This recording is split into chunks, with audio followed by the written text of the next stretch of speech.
સુરતના વેસુ વિસ્તારમાં ચાલુ કારમાં અચાનક ભયાનક આગ લાગવાની ઘટના સામે આવી છે। ડીઆરબી કોલેજ નજીક કારમાં આગ ભભૂકી ઉઠતા વિસ્તારમાં અફરાતફરીનો માહોલ સર્જાયો હતો। વેસુ વિસ્તારમાં ડીઆરબી કોલેજ નજીક અચાનક એક ચાલુ કારમાં ભીષણ આગ લાગી હતી।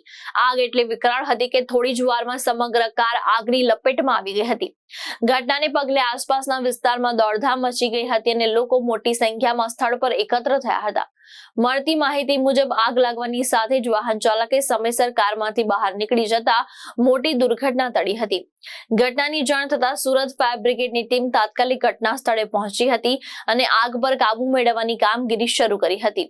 હાલ આગ લાગવાનું ચોક્કસ કારણ જાણવા મળ્યું નથી, જો કે પ્રાથમિક અનુમાન મુજબ ટેકનિકલ ખામીના કારણે આગ લાગી હોવાની શક્યતા વ્યક્ત કરવામાં આવી રહી છે।